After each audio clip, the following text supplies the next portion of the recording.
अस्सलाम वालेकुम। क्या हाल है आप सबका। उम्मीद है आप सब ठीक होंगे। अल्लाह ताला आपको खुश रखे, आबाद रखे। और हर बार ये कहने का ज़रूरी भी नहीं है अब कि दुआओं में मुझे याद रखे और मैं आपको दुआओं में याद रखूं। अभी हाँ, आवाज़ कम करो। अच्छा, तो हर बार ज़रूरी नहीं होता कि मैं आपको कहूँ दुआओं में याद रखें या आप मुझे कहें मैं आपको दुआओं में याद रखूं, क्योंकि ये तो मेरा काम है और आपका भी काम है। और अच्छा इंसान वही है जो हर बात कहने से पहले समझ जाए। और अभी मैं आपसे ये एक बात शेयर करने लगी थी। दिल कर रहा था आपसे ये बात करने को, और अक्सर दिल करता है कि जब मैं किसी से बात नहीं कर सकती मैं आपसे बातें करूं। आप सब मेरी बातें सुनते हैं, उनको अच्छा रिस्पॉन्स देते हैं मेरी बात। और आजकल इंसान भी वही अच्छा होता है जो किसी की बात दिल से सुने, वरना मेरी ऊट पटांग बातें होती है, इसमें सुनने वाला कुछ नहीं होता। और मैं आपको ये बताने लगी थी कि मैं छोटी थी, जब मैं भी छोटी थी, सबकी तरह मैं भी छोटी थी। तो वैसे मुझे यकीन नहीं आता कि मैं भी छोटी थी। तो मैंने जिद की, अपनी खाला से जिद की। मेरे चाचू की शादी थी, अपनी खाला से जिद की कि बस बात अभी मेरे जहन में आई है और मुझे पहले हंसी आ गई है। मैंने जिद की कि मैंने ना उनकी शादी पे साड़ी पहननी है। और मेरी खाला ने वो प्यार बड़ा करती थी मुझसे, और उन्होंने मुझे आछी पिंक कलर जो होता है उस पे गोल्डन काम करवा के दिया, खुद हैंडमेड। और वो इतना खूबसूरत काम था कि हमने ना किसी वहाँ पे हमारे गांव में एमपी के जो होते हैं ना उनके घर, एमपी एमएनए जो होते हैं उनके घर हम गए थे। ये किसी शादी पे मेरी आंटी मुझे साथ लेके गई थी। वहां पे उनकी भांजियों ने वो कलर, ग्रे कलर पे वो काम करवाया था, और शिफॉन का कपड़ा था, और बड़ा ही वो खूबसूरत था कि हमने उनके घर से मंगवा के वो मेरी साड़ी बनवाई। खाला ने अड्डे पे काम करवाया। वो तब काम चलता था जो मोती, गोल मोती, आरी का काम, वो सारा था। नक्शी तबकी का नहीं था, धागे का था।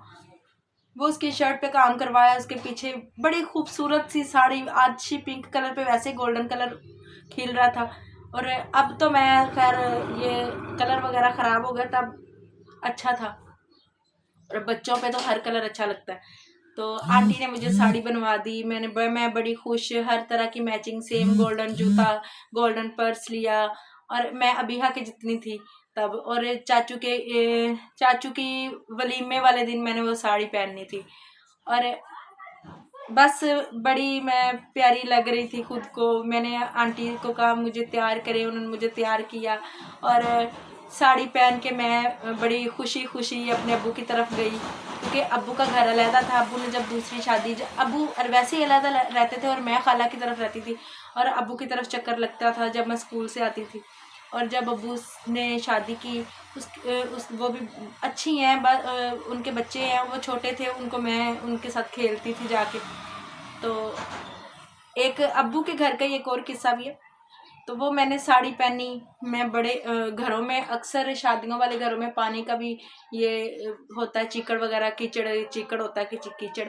वहां पे उन्होंने कहीं दरवाजे में पानी गिराया हुआ था, वो कुछ धोया था वहां से, पता नहीं गोश्त धोया था, क्या धोया था, मुझे नहीं पता था। मैंने हील वाली जूती, मैं बड़े मजे से गई।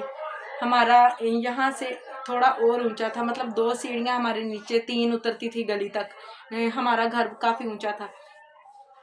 तो वहां से मेरा पाँव, मैं अंदर सबसे मिलके आई, सब ने मेरी बड़ी तारीफ की, क्योंकि साड़ी उस वक्त में साड़ी कोई पहनता था, मैंने पहनी। तो जब मैं वापस उतरने लगी, बच्चे थे खेलने के लिए, मैं बाहर गई पैसे लेके चीज लेने के लिए। तो बड़ी मैं तैयार श्यार, जब मैंने पाँव यहाँ पे पहला पाँव रखा मेरा, वहां से हमारे ना वो बाइक को गुजारने के लिए थोड़ी सी उन्होंने वो घाटी सी बनाई होती, वहां पे मेरा पाँव आ गया। हील वाला जूता था। आगे खोती रेड़ी जो होती है ना, खोती रेड़ी गोबर से लदी हुई थी, और वहां से मेरा पाँव स्लिप हुआ।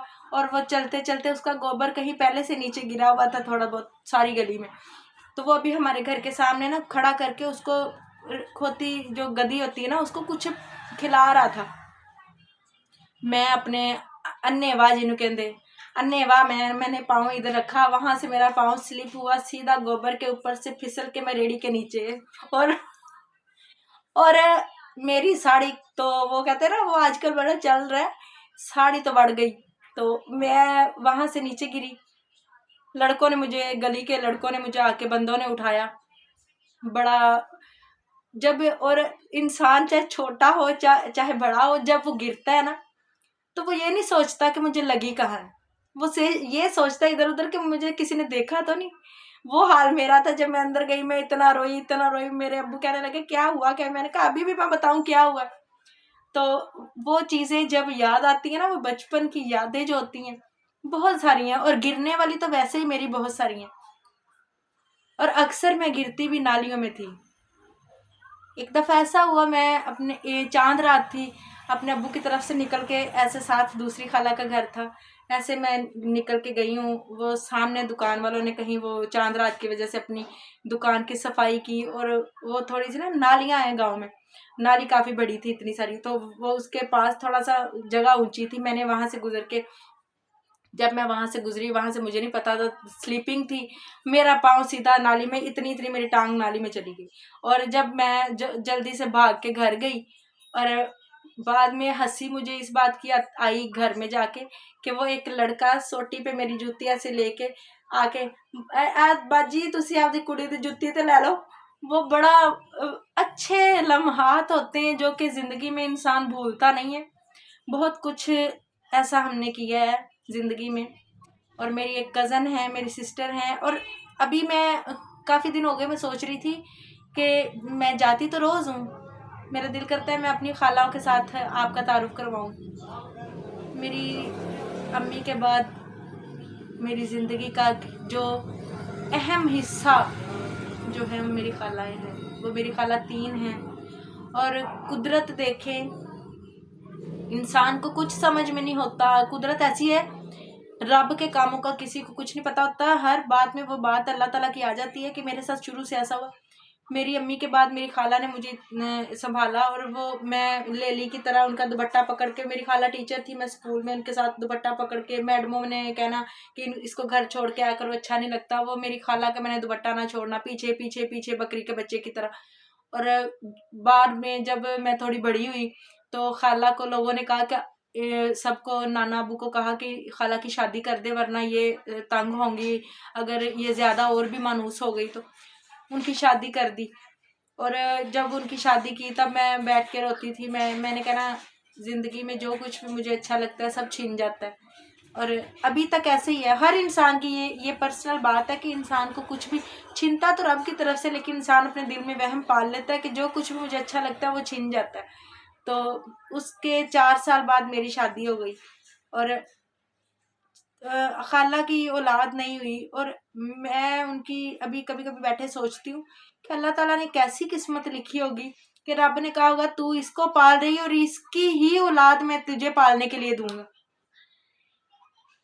ये रब के, कुदरत के फैसले, कुदरत के मामले, इनको गहराई से सोचे तो बहुत इंसान गहराई में चला जाता है। और मैं गहराई में अक्सर जाती हूँ, आपने देखा होगा। और जो मेरी वीडियोस होती हैं, तब मेरे आंसू ऐसे निकल रहे होते हैं, जैसे जैसे वीडियो पोस्ट होती हैं आंसू ऐसे चल रहे होते हैं। और पास कोई नहीं होता कि जो फिर खुद ही ढीठ होके इंसान अपना आंसू साफ कर लेता है, कि जब ये जिंदगी का एक हिस्सा बन चुके, ढीठ होके नहीं, जब थक जाता है बंदा रो रो के कि हाँ अब बस हो गई। तो वो बात फिर दोहराने लगी हूँ कि अल्लाह ताला ने पता नहीं कहाँ पे बैठ के किस्मत मेरी लिखी, कि मेरी आंटी ने मुझे, जिस आंटी ने ज़्यादा संभाला, मैं उनके पीछे पीछे होती थी, अल्लाह ने कहा तू इसको पाल रही है, मैं इसका ही इसकी ही औलाद तुझे पालने के लिए दूंगा। आंटी के औलाद नहीं हुई। वो रब के वो भी मामले हैं, रब की ये किस्मत के मामले हैं। और मुझसे ज़्यादा, माशाल्लाह से ज़्यादा अच्छे तरीके से, ज़्यादा प्यार करने वाली मेरी खाला है उस बच्ची से जो हमारी उनको दी है। और उस बच्ची को सारा पता है, लेकिन वो मेरे पास नहीं आती। वो मेरे पास एक 10 घंटा भी नहीं रुकती, आती है बिहा से खेलने। और जब मैं कहूँ ना आज रह जाओ, तो कहती है मैं 1 मिनट भी ना रहूँ, 1 घंटे में से एक मिनट भी ना रहूँ। तो मुझे, मेरे साथ उसकी बनती ही नहीं, और मेरी खुद उसके साथ इतनी नहीं बनती। तो ऐसे मामले ज़िंदगी के चलते रहते हैं। और मैं आपसे और भी बातें बड़ी शेयर करूँगी। बहुत सारे कारनामे किए हैं हमने बचपन में, तो बताने का दिल करता है कभी कभी, लेकिन वो इतनी लंबी वीडियो हो जाती है, फिर वो हर बंदा इतना फारिग नहीं होता कि उसको सुने। इसलिए अल्लाह हाफिज़, खुश रहें, आबाद रहें, और जो जो बीमार हैं अल्लाह ताला उनको सेहत तंदुरुस्ती अता फरमाए, और जिनके हालात ख़राब हैं, जिनके जो मकरूज़ हैं, जिनके ये रिस्क में बरकत नहीं है, अल्लाह ताला सब के हालात ठीक करे, सब दुआएं अल्लाह ताला सुने, और दुआ कर दिया करे और दुआएं ले लिया करें। जब कोई, मेरी आदत है, ये कुदरती आदत है, और कुछ बच्चों ने पक्की कर दी थी, कोई भी बुजुर्ग गुजरता था ना, या औरत बुजुर्ग या कोई, तो मैं उनके पास रुक जाती थी, मैं उनको कहती थी मुझे दुआ दें, ये बच्चे ठीक नहीं है, इनके हाथ सर पे रख के इनको दुआ दें, तो बड़ा सुकून मिलता था। और ऐसे अब भी आप खुद भी, वो पता नहीं कितने बेचारे तरसे होते हैं, कितने वो अंदर से उनके दिल खराब हुए होते हैं अपनी औलादों से, आपके थोड़े से प्यार से उनको और प्यार मिलता है।